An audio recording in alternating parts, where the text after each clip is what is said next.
Discuss करना जरूरी है, आपस में बात करना जरूरी है और मैं विश्वास करता हूं कि जब हम बात करेंगे तो बहुत कुछ आप उसमें से सीख पाएंगे। कल मैंने समाप्त किया था कि मिलेनियल किंगडम जो 1000 साल का जो शासन है वो जब खत्म होगा तो शैतान को थोड़ी देर के लिए छोड़ा जाएगा। और उसमें एक बात ये थी, जब शैतान छोड़ा जाएगा तो वो बहुत से लोगों को अपने पास अपने साथ मिलाकर एक युद्ध, फाइनल बैटल, उसके लिए वो गोग और मागोग जो बैटल कहलाता है उसके लिए वो तैयारी करेगा। राइट? यहां तक क्लियर है ना सबको? अब क्या होगा जब वो युद्ध होगा, उस युद्ध के बाद उसका जो फाइनल डेस्टिनेशन है शैतान का, वो 10 वचन में लिखा है, गंधक की झील में, जिसमें पशु और झूठा भविष्यद्वक्ता भी होगा। आपको याद है पशु और झूठा भविष्यद्वक्ता कब गए थे? लास्ट चैप्टर में, 19 अध्याय में। आपको याद होगा 19 अध्याय में झूठा भविष्यद्वक्ता और मसीह विरोधी, वो जो पशु, वो दोनों ही ऑलरेडी जा चुके हैं। अब कौन बचा है? शैतान बचा है। उसका अंत ऐसे होने वाला है। तो हमने ये हमें कंफ्यूज करता है कि जो मिलेनियल किंगडम है एक, वो कहां होगा? ये मिलेनियल किंगडम और स्वर्ग राज्य दोनों एक नहीं है, दोनों अलग अलग हैं। राइट?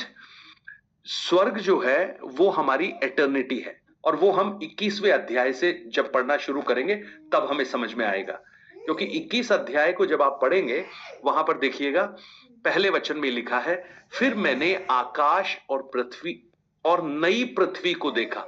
नए आकाश और नई पृथ्वी को देखा। इसका मतलब क्या है? नई आकाश और नई पृथ्वी, इट्स ए न्यू क्रिएशन, नई सृष्टि है ना। क्योंकि पहला आकाश और पहली पृथ्वी जाती रही और समुद्र भी ना रहा।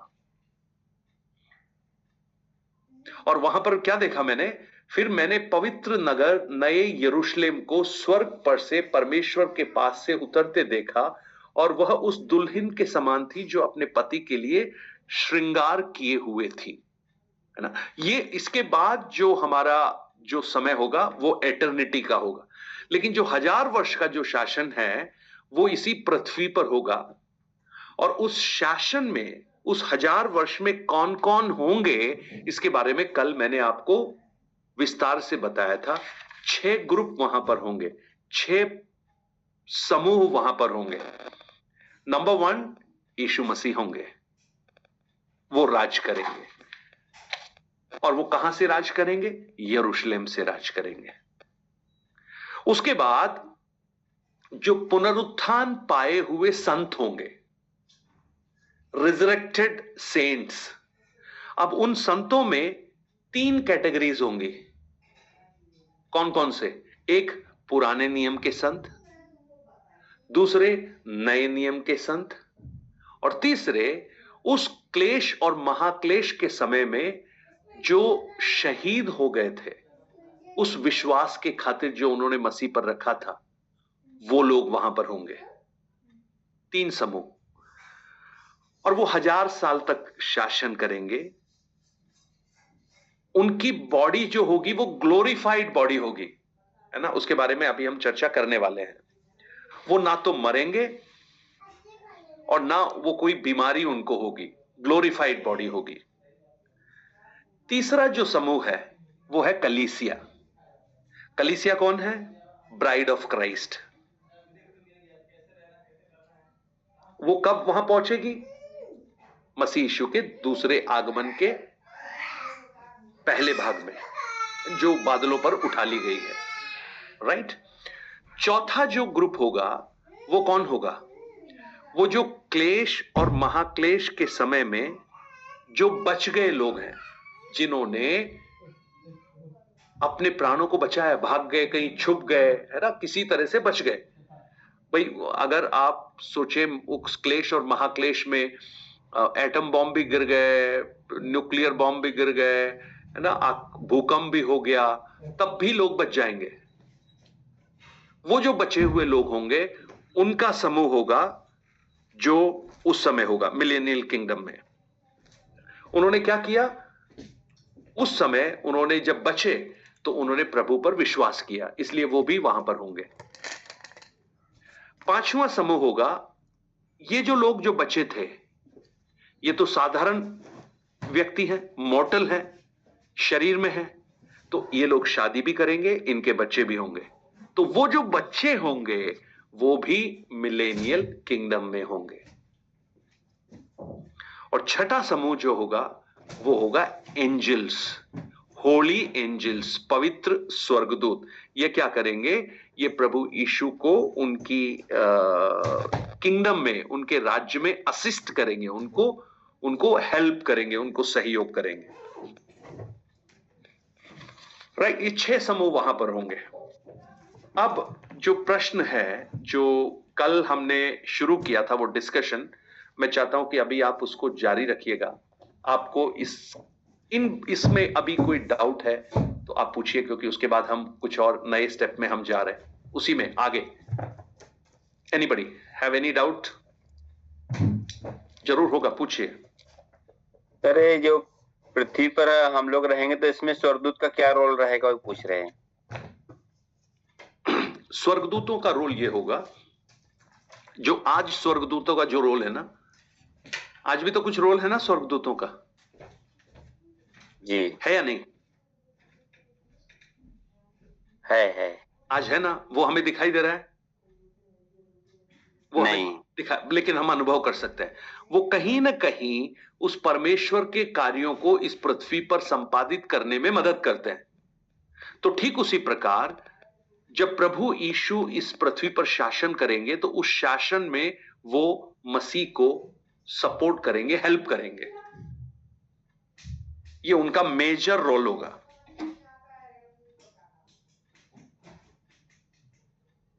राइट, और भी पूछ सकते हैं आप लोग क्वेश्चन। जिन पे हम लोग राज्य करेंगे, क्या उनको मन फिराग उसमें अवसर है कि नहीं, वो लोग बचेगा कि नहीं फिर? नहीं, आपने ये नहीं पूछा किस पर राज करेंगे। वो तो कल पूछे थे सर, हम पूछे थे, वो समझ में आ गया आपको? Yes sir. ओके, तो मेरे साथ 20 अध्याय में आइए और आप पढ़िएगा। अरे एक जो चौथा जो पहली मृत्यु होगी वो कौन थे? मैं उस दिन ड्यूटी पे था तो कंप्लेंट आ गई थी, चला गया था। अच्छा, वो मैं अभी इसके बीच में नहीं ले रहा हूँ, थोड़ा बाद में लूंगा, क्योंकि अभी वो फिर डिस्ट्रैक्ट हो जाएगा। हाँ, कंप्लेंट आ गई थी, चले गए थे। ओके, 9 वचन पढ़िए। अजय आप ही पढ़िएगा, 20 अध्याय उसका 9 वचन।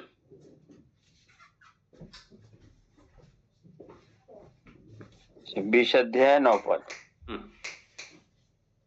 वे सारे पृथ्वी पर फैलकर पवित्र लोगों की छावनी और प्रिय नगर को घेर लेंगी और आग स्वर्ग से उतरकर उन्हें भस्म करेगी। आपने 9 वचन पढ़ा है क्या? जी 8 वचन। ठीक है सर। वह उन जातियों को जो पृथ्वी के चारों ओर होंगी, अर्थात गोग और मागोग की, जिनकी गिनती समुद्र की बालू के बराबर होगी, भरमाकर लड़ाई के लिए इकट्ठा करने को निकलेगा। क्या लिखा है? क्या कर? भरमाकर। तो इसका मतलब क्या समझ में आ रहा है आपको?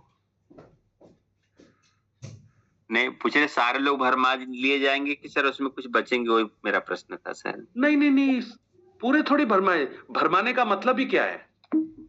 कुछ लोग अभी हम ऐसे बोलते हैं, अरे वहां पर 10 लोग थे, कुछ लोगों को भरमाया, तो इसका मतलब पूरे 10 को तो नहीं भरमाया जी। लेकिन वो संख्या बहुत होगी, क्योंकि 1000 साल में जो इनके मैरिज होंगी, बच्चे होंगे, वो भी तो संख्या में बहुत बढ़ जाएंगे ना। बहुत से लोगों को वो भरमाएगा। तो एक चीज यहां पर यह समझनी है, आपका जो प्रश्न था, उन्हें मन फिराव का अवसर मिलेगा कि नहीं मिलेगा, ये पूछ रहे थे ना आप? Yes sir. फ्री विल वहां होगा, फ्री विल, जो स्वतंत्र इच्छा वहां होगी।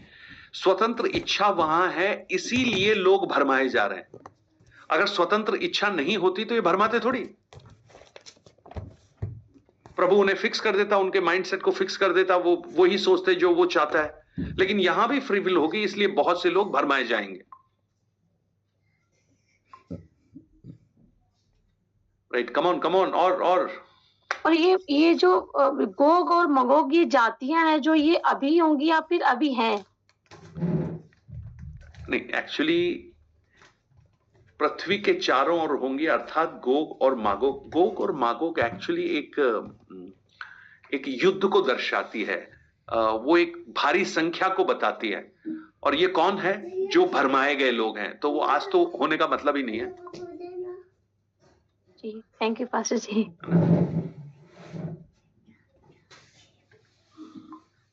आई एम ओपन, पूछिए। नहीं, मैं तो अभी आ ही रहा हूं उसमें और आपको डिटेल से बताऊंगा, लेकिन आप लोग अभी और भी क्वेश्चन है तो पूछिए।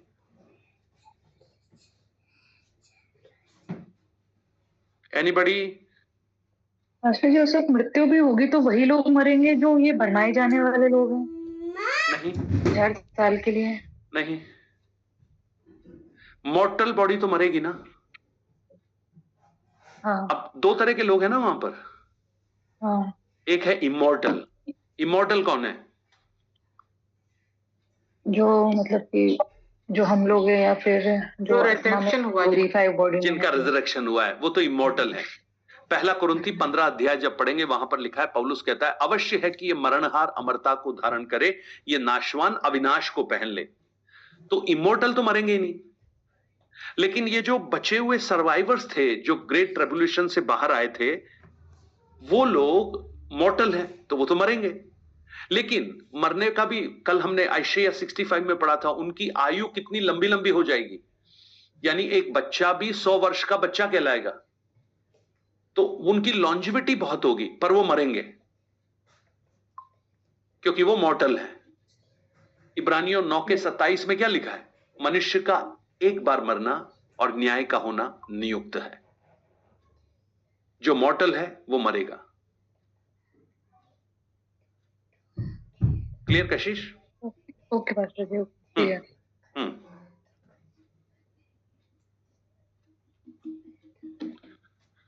और कोई क्वेश्चन नहीं है सर? वहां पे सर, मेरी आवाज आ रही?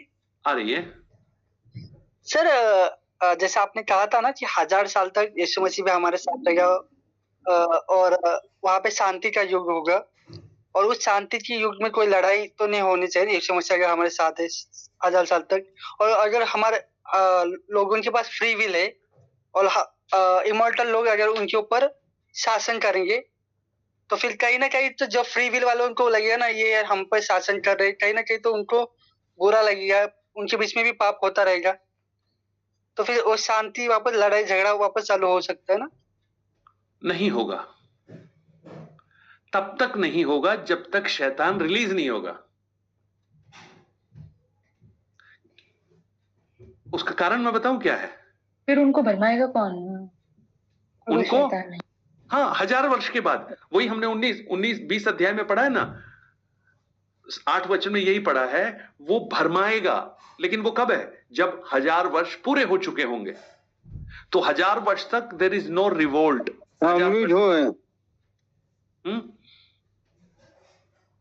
सक्सेना के आपने कुछ बोला?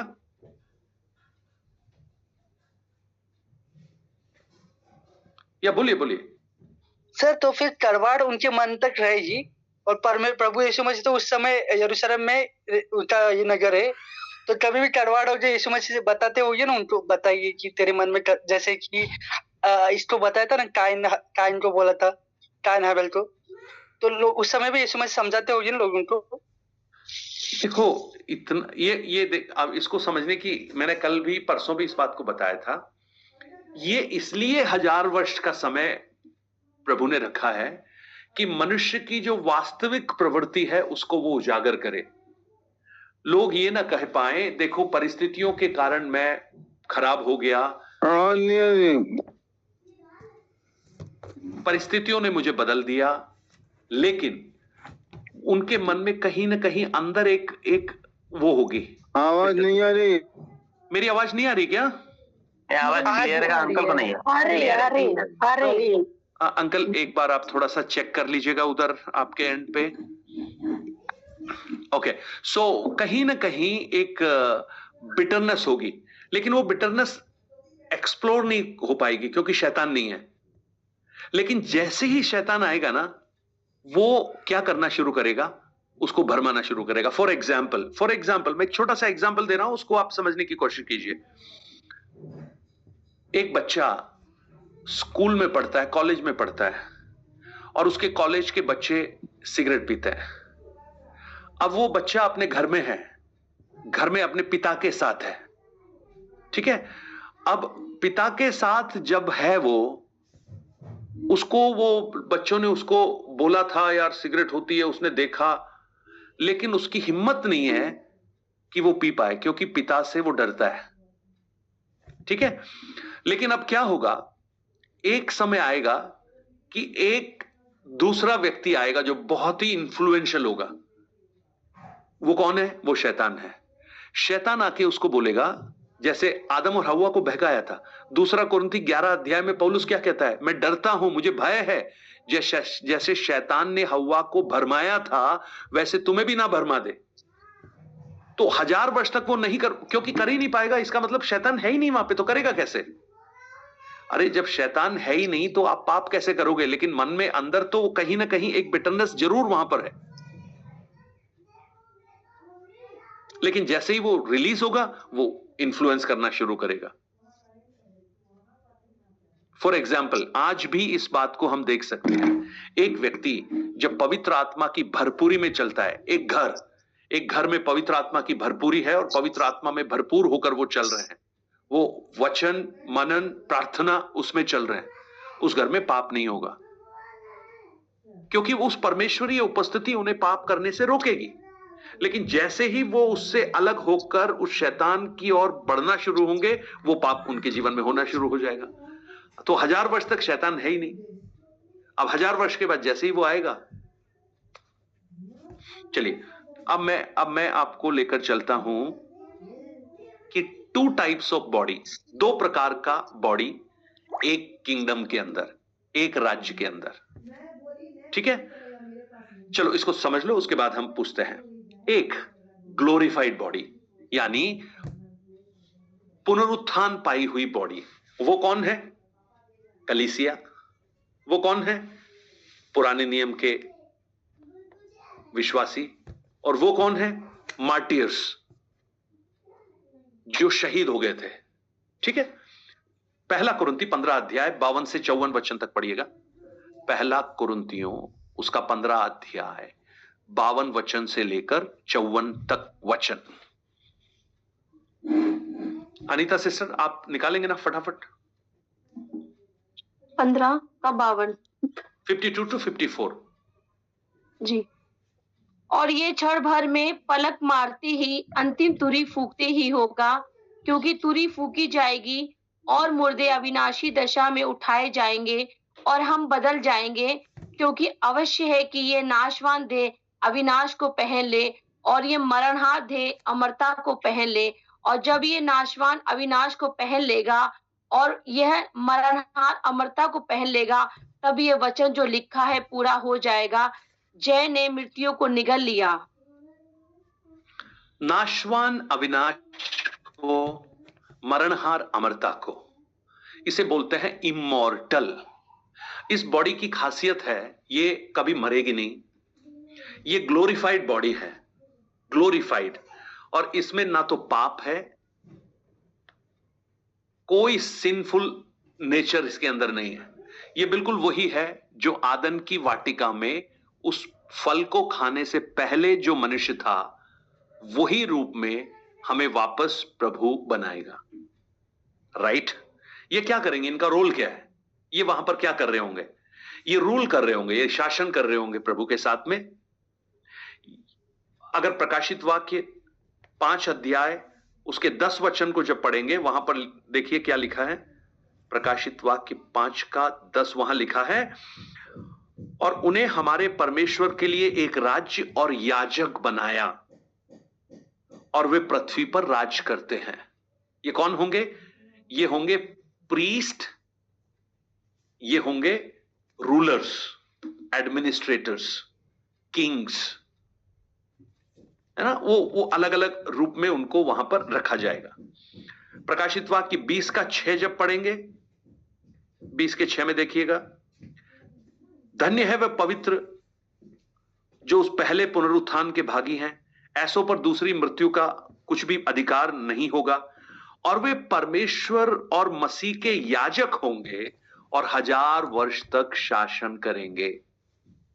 पतरस को यीशु मसीह ने कहा था मत्ती 19 के 28 में, तुम मेरे साथ राज करोगे, ठीक है, तो शासन करेंगे। सो ये जो ग्लोरीफाइड जो बॉडी है ना, इसके कई सारे कैरेक्टरिस्टिक हैं। फिलिपियों की पुस्तक उसका 3 अध्याय उसका 21 वचन को पढ़िएगा।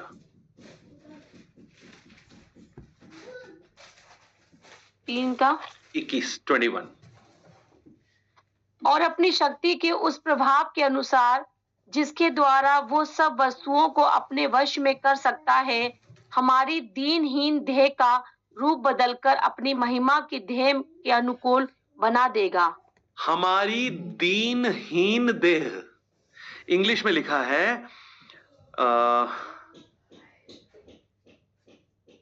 आवर वाइल बॉडी, दीनहीन देह। दीनहीन का मतलब क्या है? मतलब जो बिल्कुल दीनहीन को क्या बोल सकते हैं आप हिंदी में परिभाषित अगर करें तो? दीनहीन, निर्बल, कमजोर, है ना। उसको बदल कर अपनी महिमा की देह के अनुकूल कर देता है।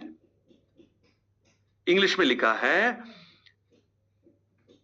According to the working unto his glorious body. उसकी जो, किसकी? यीशु मसीह की ग्लोरियस बॉडी की समानता में वो उसे बदल देता है। अब पहला यूहन्ना 3 अध्याय उसका 2 वचन भी पढ़िएगा। पहला यूहन्ना 2 वचन 3 अध्याय 2 वचन। हे प्रियो, अब हम परमेश्वर की संतान हैं और अभी तक ये प्रकट नहीं हुआ कि हम क्या कुछ होंगे। इतना जानते हैं कि जब वो प्रकट होगा तो हम उसके समान होंगे, क्योंकि उसको वैसा ही देखेंगे जैसा वो है। हम किसके समान होंगे? यीशु मसीह, उसके समान होंगे, उसके समान होंगे। यानी हमारा जो बॉडी है, ये जो शरीर है, वो किसके समान बन जाएगा? ओके, एक और वचन पढ़िए, 2 कुरिन्थी उसका 3 अध्याय और 18 वचन। 3 का 18। हाँ जी। क्योंकि यदि मीरास व्यवस्था से मिली है नो तो no no no no sorry, 2 कुरिन्थी 3 का 18 ये मैंने बोला, लेकिन 3 का 18 आपने वो पढ़ा नहीं।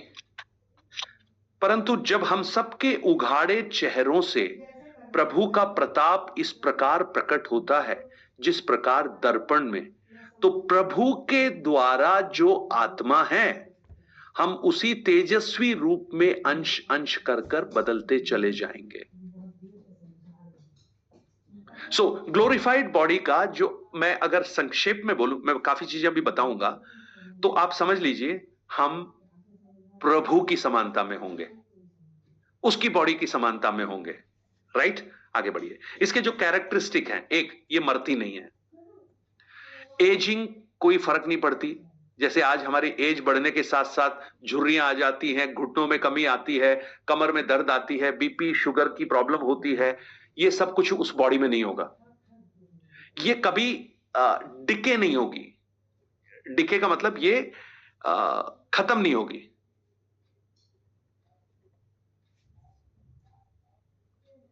ये क्या है? टेलीपोर्टेशन पावर, मुझे समझ में नहीं आया ये। एक जगह से दूसरी जगह पर जाना, टेलीपोर्ट होना। हाँ हाँ बिल्कुल, ये तो अभी मैं बता रहा हूं आपको, अभी आपको और अच्छी तरह समझ में आएगा।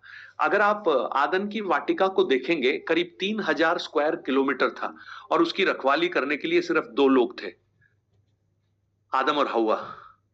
अब आप सोचो, इतनी बड़ी एरिया में 2 लोग। अरे भैया, आपका घर अगर 200 गज का भी है ना, उसकी भी देखरेख करने के लिए आपको हालत खराब हो जाती है। ऊपर से सफाई, नीचे से सफाई, उधर पानी इधर पानी, उधर गंदगी इधर गंदगी। तो इतने 1000 किलोमीटर को 2 लोग टेक केयर कर रहे हैं। ग्लोरीफाइड बॉडी का यहां भी है, वहां भी है। चलिए हम देखते हैं आगे। ये कभी खत्म नहीं होगी, इनकरप्टेबल है, इसमें वीकनेस नहीं है, बीमारी नहीं है, डिसेबिलिटी नहीं है। ये बहुत पावरफुल है, बहुत पावरफुल है। और इसमें थकान भी नहीं है, इस बॉडी में थकान नहीं है। ये कंप्लीट है, परफेक्टेड है। ये स्पिरिचुअल है, ध्यान से सुनिए, येट फिजिकल भी है। मतलब एक रियल बॉडी है परंतु आत्मिक भी है।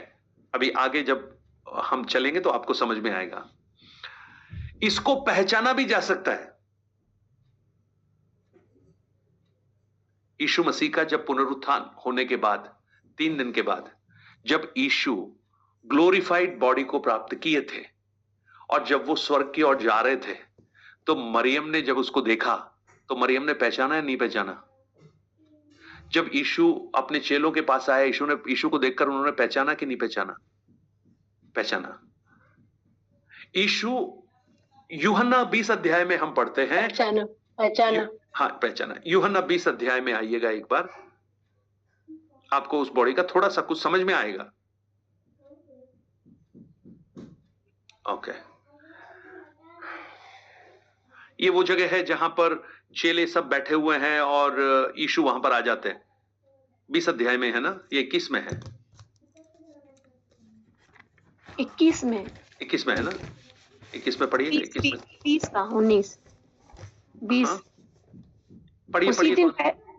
उसी दिन जो सप्ताह का पहला दिन था, संध्या के समय, जब वो वहां द्वार जहां चेले थे यहूदियों के डर के मारे बंद थे, तब यीशु आया, उनके बीच में खड़ा होकर उनसे कहा, तुम्हें शांति मिले। कौन सा वचन है ये? 19 20 का 19। अब एक चीज मुझे बताइए, 20 का 19 ना? जी पास्टर जी। ओके, एक बार फिर से पढ़ लो ना। उसी दिन जो मैं पढ़ता हूं। उसी दिन जो सप्ताह का पहला दिन था, संध्या का समय था, और जहां चेले थे उनका जो घर था वो यहूदियों के डर के मारे उसका दरवाजा क्या था? बंद था। ध्यान देना, दरवाजा बंद था। और तब यीशु आया और बीच में खड़े होकर कहा, तुम्हें शांति मिलती रहे। तो मेरा प्रश्न यह है कि दरवाजा किसने खोला? पतरस ने या याकूब ने या यूहन्ना ने? किसी ने नहीं खोला सर। दरवाजे के बिना ही अंदर घुस। क्या बात कर रहे हो? नहीं, दरवाजे के बिना नहीं, दरवाजा तो है वहां पे। दरवाजा खोले बिना जरूरत नहीं पड़ी, मतलब हैं? आप ही खोला है। बॉडी है, महिमा में शरीर है, कहीं भी प्रवेश हो सकता है। स्वर्गदूतों ने नहीं रोक सकती है ग्लोरीफाइड बॉडी को, दरवाजा नहीं रोक सकता। देखिए, अब आप समझिए, यीशु उनके बीच में आके खड़े हो गए, तो चेलों ने पहचाना कि नहीं पहचाना यीशु को? पहचाना ना? और तो और देखो 20 वचन में क्या लिखा है, उसने अपना हाथ और अपना पंजर उनको दिखाकर कहा, और यहां तक कि जो थोमा है उसको क्या बोला ना? उंगली डाल के देखने बोला। इसका मतलब फिजिकल है या नहीं है? फिजिकल है ना? फिजिकल है। अब मुझे बताइए, अगर एक व्यक्ति फिजिकल है तो वो दरवाजा बिना खोले अंदर कैसे जा सकता है? सर फिजिकल नहीं है ना, वो ग्लोरीफाइड भी है। नहीं, yet physical. Spiritual yet physical. Time आने पे चेंज हो सकता है। Yes, that is the glorified body का विशेषता है। वो एक समय यहां भी हो सकती है और उसी समय वो कहीं और भी हो सकती है ना। वो अभी अगर वो उस समय पता है क्या होगा, अभी मान लीजिए, खैर मैं एक उदाहरण दे रहा हूं, उस समय ये सब कुछ नहीं होगा।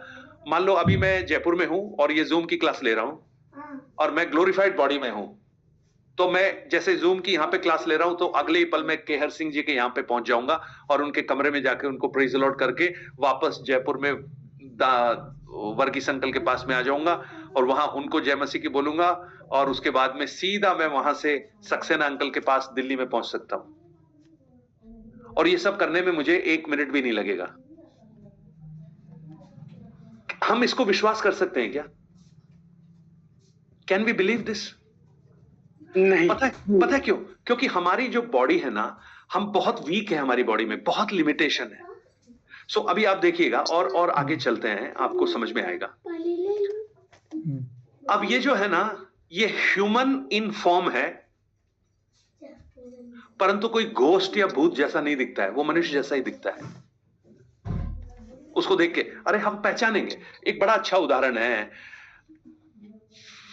जब रूपांतरण का पर्वत था, जब मत्ती 17 अध्याय में जब पतरस, याकूब और यूहन्ना जब उस पहाड़ के ऊपर गए तो यीशु मसीह का चेहरा बदल गया, है ना। उस भाग में आ जाइए एक बार,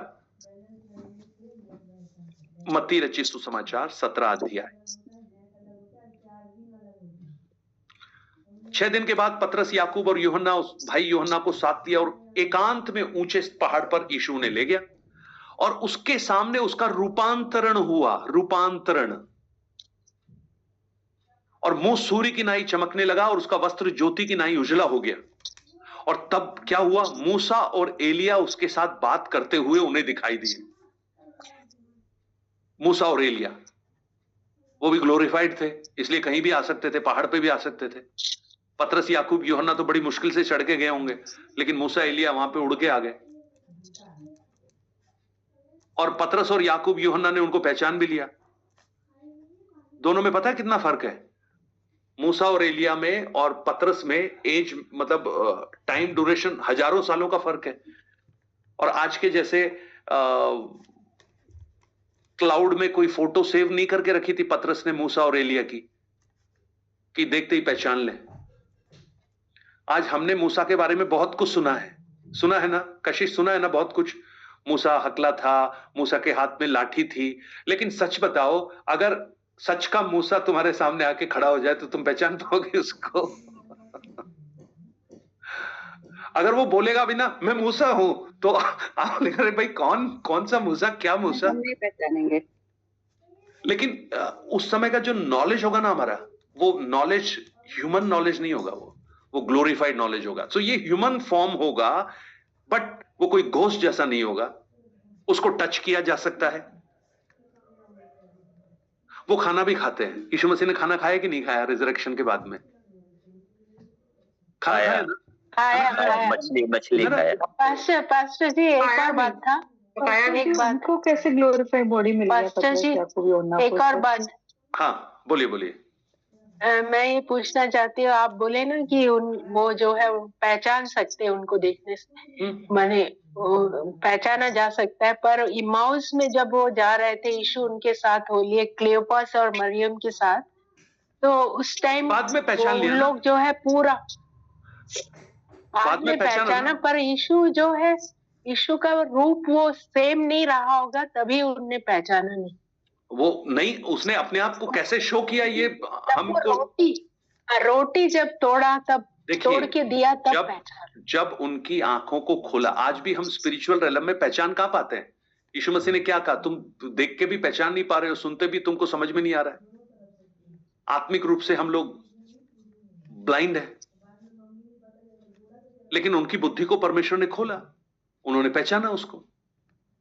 तो आपका कहने का मतलब है वो यीशु उनके ही सेम रूप में था? यस, वो किसी भी रूप में आ सकता है। अच्छा, एक और चीज, वो अपीयर हो भी सकता है, डिसअपीयर भी हो सकता है। ग्लोरीफाइड बॉडी की खासियत है वो अदृश्य भी हो सकता है, वो अपीयर भी हो सकता है, वो रिकॉग्नाइज भी किया जा सकता है, येट डिफरेंट भी हो सकता है, यानी वो रूप भी बदल सकता है। शैतान यही करता था और यही फिलिपियों 3 का 21 है। फिलिपियों 3 के 21 में यही लिखा है, उसने हमारी दीनहीन देह को क्या किया,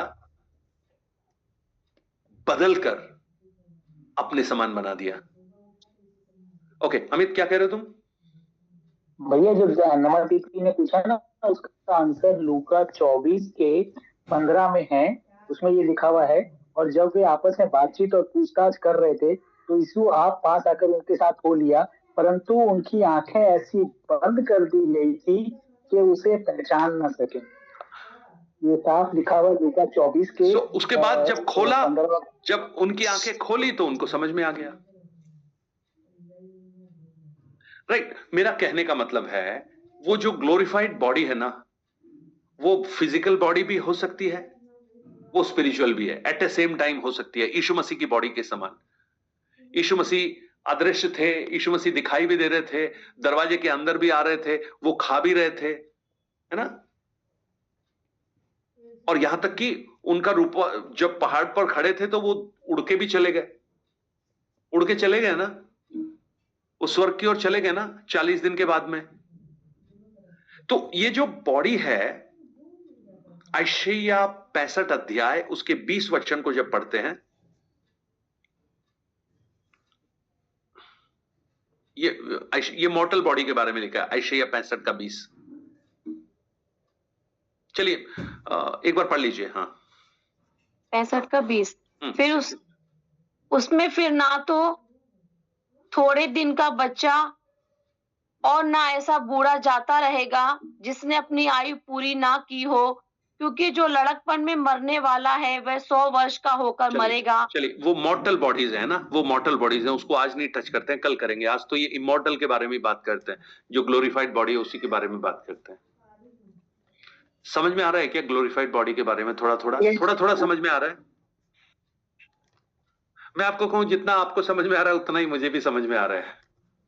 आ रहा है पास्टर, क्योंकि हम अच्छा समझा रहे हैं। हम उसको हम समझ नहीं सकते, क्योंकि अभी पान सिंह जी अगर अपने कमरे में हैं तो वो अभी नंदपुरी में नहीं आ सकते, लेकिन जब ग्लोरीफाइड बॉडी होगी तो वो वहां बैठे होंगे, फिर तुरंत यहां पे भी आ जाएंगे। और उनकी पत्नी जो पुष्पा है, अगर वो दरवाजा बंद भी कर लेंगी तो उनको दरवाजा खोलने की जरूरत नहीं है, वो सीधे दरवाजे के अंदर पहुंच जाएंगे। लेकिन हम फिजिकल होते हुए भी आत्मिक हैं, तो हमारे अंदर जो फिजिकल जो अट्रैक्शंस होंगे ना, वो कुछ भी नहीं होंगे, क्योंकि ये जो फिजिकल अट्रैक्शन है वो किसके हैं? फ्लैश के हैं। और परमेश्वर का राज्य मांस और लहू नहीं है, परमेश्वर के राज्य में मांस और लहू प्रवेश नहीं कर सकता। तो अब ये जो बॉडी होगी, अब मांस और लहू नहीं होगा, तो ये क्या होगा? God himself knows. अब इसको कितना भी हम लोगों की डॉक्यूमेंट्रीज पढ़ें, कितना भी कमेंट्रीज पढ़ें, लेकिन हम सही मायने में उसको हम समझ नहीं सकते। हम इतना जरूर आकलन कर सकते हैं, जैसे यीशु मसीह का शरीर था जो ग्लोरीफाइड था, जो स्वर्ग में जा सकता था, वैसा ही हमारा शरीर हो जाएगा। पहला यूहन्ना 3:2 में हमने यही पढ़ा। अभी तक हमें नहीं मालूम हम क्या होंगे, लेकिन इतना जरूर जानते हैं, जब वो प्रकट होगा हम भी उसके समान हो जाएंगे। फिलिपियों 3:21 में उसने हमारे दीनहीन देह को बदलकर क्या बना दिया? अविनाश नाशवान अविनाश को, सर्वव्यापी का मतलब अमरता को। सर्वव्यापी का मतलब है हर जगह उपस्थित, लेकिन हम सर्वव्यापी नहीं होंगे। सर्वव्यापी सिर्फ परमेश्वर होगा। मतलब एक बार में एक टाइम पे जगह नहीं। No no no no no no, हम यहां भी होंगे, वहां जा सकते हैं, लेकिन उस समय यहां नहीं होंगे। लेकिन उन सबको करने में सेकंड्स लगेंगे बस। लेकिन ये नहीं कर सकते कि मैं अभी जैसे 53 जगहों में मैं ही बैठा हुआ हूं। अभी 53 जूम है ना, इसलिए बोला मैंने। It is God, omni science, omni potent, omni presence. तो फिर सर जैसे यीशु मसीह आकाश में उठाए गए तो हम लोग भी उठा जा सकते हैं, मतलब स्पेस में भी जा सकते हैं। तो हमें तो उठाए है ना। आप तो पहले ही चले गए। वो आप जब कलीसिया यहाँ से उठाई गई थी तो उठ ही गए ना, आप फिर क्या उठाएंगे? हजार साल के टाइम पे बता रहा हूँ। अरे तो आप तो उसी तरह से उठ रहे हो उसी समय उठे गया, उसके बाद बदला थोड़ी है आपको। अच्छा, मुझे लगता है स्पेस में भी जा सकते हैं, सबके पास ऐसी पावर होगी, कहीं किधर भी टेलीपोर्ट कर सकते हैं। बिल्कुल कर सकते हैं। तो आप पावर का इस्तेमाल करके स्पेस में भी जाना आना तो उनके लिए थोड़ा इजी लगेगा। इजी नहीं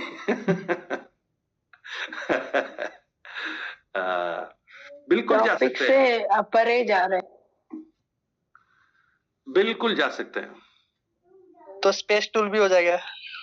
बिल्कुल, आपको टिकट विकेट की कोई, और इंडिगो का जो प्रॉब्लम चल रहा है उसमें हमें कोई दिक्कत नहीं आएगी। आजकल इंडिगो का बहुत प्रॉब्लम चल रहा है। तो इंडिगो तो अर्थ में उड़ता है, ये एक्चुअली मुकेश को बड़ी प्रॉब्लम है। ये टेलीपोर्टेशन पता है क्यों पूछ रहा है? ये मुंबई की जो ट्रेन है ना, लोकल में जा जाके थक गया है और इतना भयंकर रश है वहां पे, वो धक्का मार के बाहर निकाल देते हैं। तो टेलीप्रॉम्प्टर देखो साइंस फिक्शन बहुत बचपन से देख रहा हूँ ना, तो ये सारे नॉर्मल टेलीपोर्टेशन टेलीपैथी तो सब याद आ रहा है।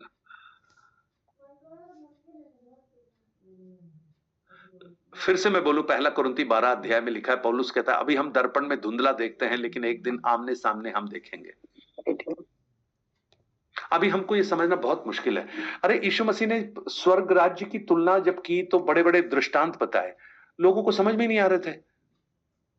अब हमें आज जब स्वर्ग के बारे में अरे स्वर्ग को छोड़ो, हमको तो पृथ्वी के बारे में ही समझ में नहीं आ रहा अभी यहीं के बारे में नहीं समझ में आएगा।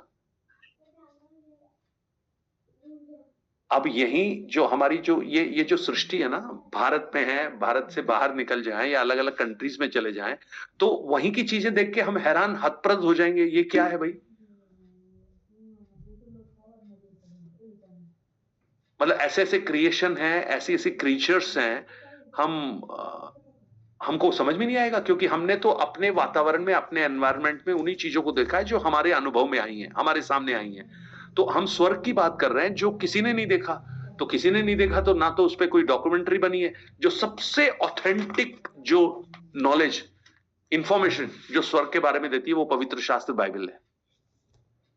और इसको हम पढ़कर उसके बारे में हम हल्का ग्लिम्स हम समझ सकते हैं कि क्या होने वाला है।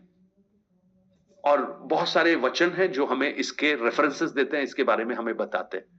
तो हम उसको पढ़कर हम समझ सकते हैं और हमारे इस छोटे से दिमाग में अंदाजा लगा सकते हैं, एक अनुमान लगा सकते हैं कि हम ऐसे होंगे। अब बीना आंटी सोच रही है कि अभी तो मेरी उम्र बहुत ज्यादा हो गई, तो मैं जब वहां पहुंचूंगी तो पहले के समान वो ब्यूटीफुल मैं हो जाऊंगी क्या? कितने सारे क्वेश्चंस आ रहे होंगे सबके मन में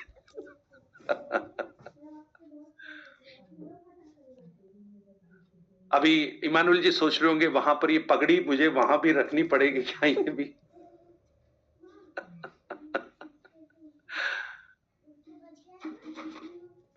एनी क्वेश्चंस? कोई और doubt? Will discuss tomorrow also. कल में मोर्टल बॉडीज के बारे में भी और इन दोनों के कंपैरिजन थोड़ा सा हम देखेंगे। Any other? टाइम हो गया। एक लास्ट क्वेश्चन।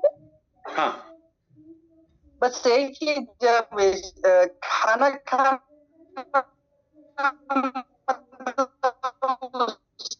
यार आपका नेटवर्क की वजह से वो प्रॉब्लम, जैसे अभी हमें ये स्वर्ग के बारे में समझ नहीं आ रहा, ऐसे आपकी नेटवर्क का बहुत देखिए लूका 24 उसके 42-43 में लिखा है, उन्होंने उसे भुनी मछली का टुकड़ा दिया। किसको? यीशु को। उसने लेकर उनके सामने खाया। किसने? यीशु ने। क्या खाया? मछली को, भुनी हुई मछली को। और यीशु अभी शारीरिक उसमें नहीं है, यीशु ग्लोरीफाइड बॉडी में है। ये पुनरुत्थान के बाद की बात है। तो जब मांस और लहू नहीं है तो फिर वो खा के जाएगा कहां? अब यही तो मुझे समझ में नहीं आ रहा ना। पर सर जब हम 20-21 आयत चैप्टर पढ़ते हैं वहां पर भी भोज के बारे में बहुत अच्छी तरह से लिखा है। सातवें मैंने जो 7 वर्ष में कलीसिया क्या करेगी, उस समय एक बड़ा भोज होगा, मेमने के विवाह के भोज में आमंत्रित किए गए हैं। तो पुराने नियम के जो संत हैं वो भोज में आमंत्रित किए गए हैं। तो भैया आप बताइए, शादी में मेहमान खाना खाएंगे तो दुल्हन खाना नहीं खाएगी क्या? दुल्हन को आपको पता है सबसे बढ़िया वाला खाना बढ़िया मेज पे बिठा के खिलाते हैं। नहीं मतलब खा सकते हैं, लेकिन है कि मतलब जैसे अभी भूख लगती है ना, तो वैसे भी भूख लगेगी क्या? मतलब शरीर को भोजन की भूख रहेगी क्या? अब देखो, अगर भोजन की भूख रहेगी तो उस समय बिना काम के खाना मिलेगा। भुनी मछली का परिश्रम करना पड़ता है। यीशु ने खाना खाया नहीं, देखो काम तो कर रहे हैं ना, वो गवर्न कर रहे हैं ना, जो ग्लोरीफाइड बॉडी है वो अपना काम तो कर रहे हैं। एक और वचन मैं आपको बताता हूं, आप उसको पढ़िएगा। कहाँ है, मैंने वो देखा था, लूका रचित सुसमाचार में है वो। एक वचन है, मैं भूल रहा हूं उसको।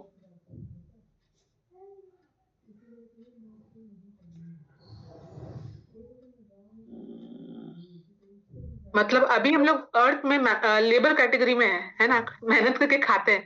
उस समय हम लोग मैनेजमेंट कैटेगरी में रहेंगे, उस तरह का लेबर नहीं करेंगे, सुपरवाइज करके फिर खाएंगे। यस, अभी हम कल उसके बारे में भी हम पढ़ेंगे। और एक वचन में बताना की कोशिश कर रहा था, वो लूका रचित सुसमाचार में है, वहां पर लिखा है कि हम किस तरह से वो गवर्न करेंगे। हाँ, लूका 24 का 39 भी पढ़िए। लूक 24 का 39 भी पढ़िए एक बार। लूक 24। मेरे हाथ और मेरे पांव को देखो कि मैं वही हूँ, मुझे छूकर देखो, क्योंकि आत्मा की हड्डी मांस नहीं होती जैसा मुझ में देखते हो। अब आपको क्या समझ में आया? हड्डी और मांस तो है ही नहीं, फिर वो छेद किस में है? देयर इज ए बॉडी, ये तो पक्का है, और वो फिजिकल अपीयरेंस में होगी। अब हम बॉडी, जिस बॉडी को समझते हैं वो हमारी बॉडी फ्लैश और बोन से बनी हुई है, ब्लड से बनी हुई है, ये नहीं होगा, बट एक बॉडी तो होगी, ग्लोरीफाइड बॉडी तो है। यीशु को पहचाना, यीशु चले, यीशु खाए, तो बॉडी तो है। अब जैसे हम बॉडी की बात करते हैं तो हमें तो एक ही बॉडी मालूम है, वही 2 आंखें, 2 कान, 2, हमको यही मालूम है, और ये हमारा शरीर, यही बॉडी तो हमें मालूम है। लेकिन अब आपने देखा होगा कुछ एलियंस भी सच्चाई है ना। एलियंस जो अलग अलग ग्रहों से आते हैं वो अलग तरीके के होते हैं, आपने देखा होगा, बिल्कुल डिफरेंट कैटेगरी के लोग हैं, अलग अलग तरीके से वो आ रहे हैं। तो हमें नहीं पता कि हम किस रूप में सृजे जाएंगे उस समय, वो फिजिकल भी होगा। पास्टर जी, जब अब्राहम के समय में जब वो उसको मैसेज आया था परमेश्वर का, वो पुत्र को प्राप्त करेगा, उस समय उन्होंने उसको खाना खिलाया था और वो खाना खाए थे। 3 स्वर्गदूत थे। हाँ जी, परमेश्वर थे ना। 3 स्वर्गदूत थे ना जी, खाना खा के आशीर्वाद देके गए। हम उनको ऐसे मान, पिता पुत्र पवित्र आत्मा के उससे। यस, अधिकतर लोग ऐसे ही मानते हैं।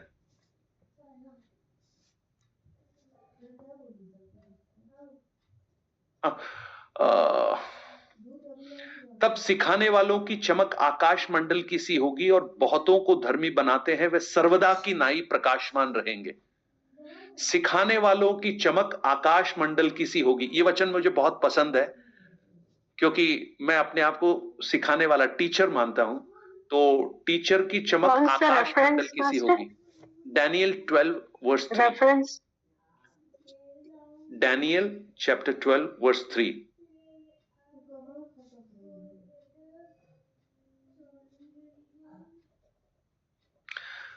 Matthew chapter 13 verse 43। उस समय धर्मी अपने पिता के राज्य में सूर्य की नाई चमकेंगे। जिनके कान हो वो सुन ले। धर्मी अपने पिता के राज्य में सूर्य के समान चमकेंगे। लूका में एक वचन है जहां पर लिखा है कि हमको 10-10 राज्यों के ऊपर अधिकार दिया जाएगा। I forget ये that. इसका रेफरेंस क्या बोला पास्टर? ये मैथ्यू 13:43।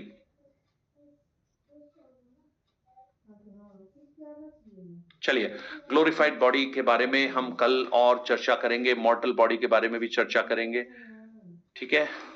और आज एक बड़ी अच्छी मैं टेस्टमनी दूंगा और उसके बाद में हम लोग समाप्त करेंगे। आज मैं किसी काम से दूदू के पास था, किसी गांव में था, और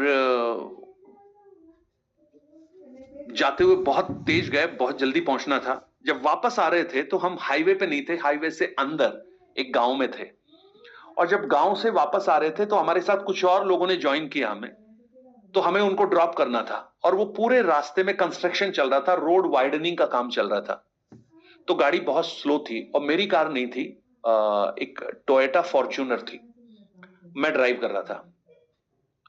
और किसी को हमें ड्रॉप करना था, तो उनका घर आने वाला था, तो हम 20 या 30 की स्पीड पे होंगे क्योंकि काम भी चल रहा है। तो जब उनका घर आया, वो भी रोड साइड पे था, उन्होंने बोला सर वहां पे रोक दीजिए। तो मैं उनके घर के पास पहुंचा, सड़क है, काम चल रहा है, मैंने ब्रेक लगाया, कार में ब्रेक बिल्कुल भी नहीं है, ब्रेक फेल। वो कहीं उसका आज फ्लूइड लीक हो गया और पूरा प्रेशर खत्म, ब्रेक का जो पैडल है वो पूरा नीचे तक चला गया और बिल्कुल ब्रेक नहीं। अब चूंकि 30 का ही स्पीड था और हम ऑलरेडी रुकने के लिए, मैं एक्सीलेटर से पैर मैंने हटा दिया, तो मैंने फटाफट हैंड ब्रेक खींचा, फर्स्ट गियर में डाला, तो मतलब गाड़ी रुक गया। तो गाड़ी रोकने के बाद हमने उसको चेक किया तो पता लगा नीचे से पूरा ऑयल जो है, ब्रेक फ्लूइड ड्रेन हो रहा है। वो रास्ता खराब था, तो उसका पाइप कहीं टकराकर उसका जो वाल्व है जिसमें से ब्रेक प्रेशर ऑयल होता है, वो पूरा निकल गया। और वहां खड़े होकर अब सोचा अब क्या करें, ये तो बिल्कुल कोई मैकेनिक यहां पर नहीं होगा। लेकिन सबसे पहले मैंने परमेश्वर को धन्यवाद दिया, प्रभु हम 130 की स्पीड से हाईवे पर नहीं थे जब ये ब्रेक फेल हुआ, हम 25 या 30 की स्पीड से एक ऐसी जगह थे जहां पर कोई ट्रैफिक नहीं था, काम भी चल रहा था, सब गाड़ियां स्लो चल रही थी, वहां पर आपने ये हुआ। मैं कहूं ये प्रार्थनाएं हैं जो हम सब सुबह और शाम करते हैं सबकी सुरक्षा के लिए। परमेश्वर ने एक अद्भुत सुरक्षा को आज हमारे लिए दिया, मैं प्रभु को दिल से धन्यवाद देता हूं। और मैं सच में उसके बाद वो हमने ठीक कराया, वो ठीक भी एक ऐसे मैकेनिक से कराया जिसके पास में कुछ सामान नहीं था। उसने बोला आपको जयपुर ले जाके वो पार्ट चेंज करना पड़ेगा। तो अब उसने उसको टेम्पररी ठीक कर दिया और उसने बोला सर गाड़ी बहुत तेज ब्रेक मत चलाना। तो हम दूदू से जयपुर आने में हमें करीब 2.5 घंटे लगे, क्योंकि मुझे डर लग रहा था ब्रेक पे पैर रखते हुए, क्योंकि कहीं तेज ब्रेक लगाऊं और वो प्रेशर फिर से रिलीज हो जाए और वो ब्रेक लगना बंद हो जाए। और हाईवे के बीच में से हमको आना पड़ा, लेकिन परमेश्वर ने सुरक्षित हमको रखा। इसके लिए मैं प्रभु का धन्यवाद देता हूं। और हमारी ये जो प्रार्थना है ना, उसको जारी रखिए, जिससे हमारे लोग इन ऐसी घटनाओं से, कई बार प्रभु जब हमें बचाता है तो हमें समझ में आता है कि प्रार्थना की ताकत कितनी है। चलिए आंखों को बंद करें, प्रार्थना करें। Praise the Lord. प्रभु को हम धन्यवाद दें। अमित प्रार्थना करो। अमित अग्रवाल।